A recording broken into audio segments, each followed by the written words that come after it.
हे प्रिय, एक ही प्रकार की घटना यदि जीवन में बार बार आती है, कोई विशेष व्यक्ति, घटना या स्थान बार बार तुम्हारे दुख का कारण बन रहा है, ना चाहते हुए भी हर बार तुम उसी स्थान पर पहुंच जाते हो जहां से निकलने के लिए अनेकों प्रयास किए गए थे, तो हे प्रिय, समझ लेना चाहिए यह जीवन का वह अभ्यास है जहां से तुम्हें एक महत्वपूर्ण सीख लेनी है। एक ऐसी सीख लेनी है जो तुम्हारे इस जीवन से जुड़ी हुई है, जिसके लिए तुमने पृथ्वी पर जन्म लिया है। हे प्रिय, जिस भूल को तुम पूर्व जन्म से करते आ रहे हो, और इसमें परिस्थिति, व्यक्ति, यह स्थान का कोई दोष नहीं होता है। इसमें अपितु यह जानने की आवश्यकता है कि कौन सी सीख है जिससे मुझे स्वीकार करना है, जो मुझे आगे नहीं बढ़ने दे रही है, हमें आगे सतमार्ग पर चलने से रोक रही है। मेरे प्रिय, तुम्हें ध्यान रखना है, प्रत्येक जीव का जन्म कुछ सीख ग्रहण करने और उनकी चेतना का विस्तार करने के लिए होता है। जब जीवन रुका हुआ महसूस हो और एक ही परिस्थिति बार बार उत्पन्न हो, तो परमात्मा हमें कहना चाहते हैं कि यहाँ उस सीख को ग्रहण करो। ऐसा करते ही तुम आगे बढ़ जाओगे, संसार के लिए कुछ अच्छा कर जाओगे। यह एक बहुत ही रहस्य है। मेरे प्रिय, मैं तुम्हें एक अत्यंत रहस्यपूर्ण बात बतलाता हूँ, जिसे ध्यानपूर्वक सुनने से तुम्हें स्वयं पर गर्व होगा। किसी भी देश की सेवा करने वाले सैनिक कैसे बनते हैं, ये मैं तुम्हें आज बतलाता हूँ। जब सैनिक को हम बनाते हैं तो उस सैनिक को किन किन परिस्थितियों से गुजारा जाता है, इसे हम देखते हैं।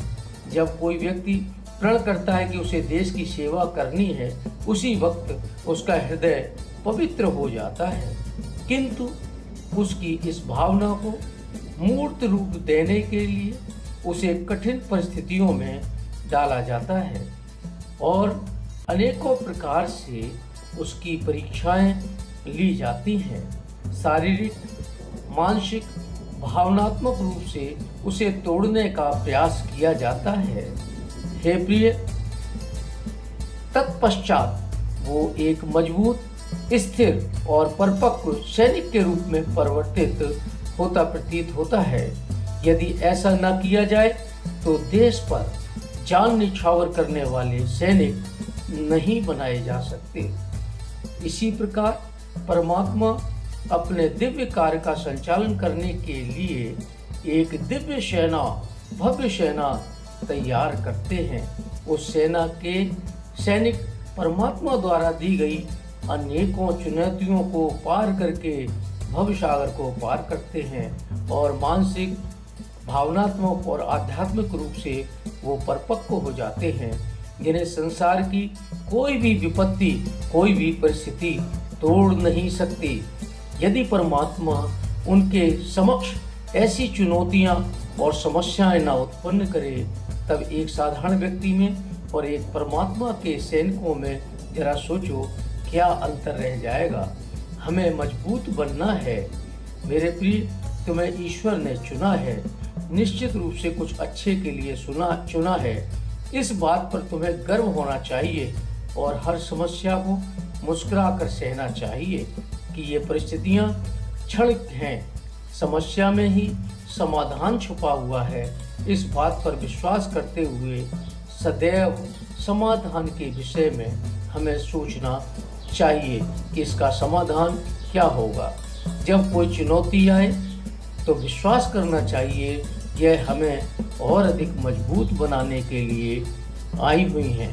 स्वयं को बार बार स्मरण कराना चाहिए, हम परमात्मा के दिव्य सैनिक हैं, हमारा कोई कुछ नहीं बिगाड़ सकता। यह हमारा प्रशिक्षण मात्र है जो जीवन के लिए जरूरी है। मेरे प्रिय, यह बात उन्हीं को समझ आएगी जो सच में परमात्मा के दिव्य सैनिक हैं। क्या तुम परमात्मा की दिव्य सेना में भर्ती होने के लिए तैयार हो? क्या तुम परमात्मा की दिव्य सेना में भर्ती होने के लिए पूर्ण रूप से तैयार हो? क्या तुम परमात्मा के कार्य को करने में सहयोगी बनोगे? यदि हाँ, तो प्रशिक्षण ग्रहण करने और सीख लेने की ऊर्जा में रहो और हमारे साथ जोर से बोलो, जय श्री राधे, जय श्री राधे, जय श्री श्याम।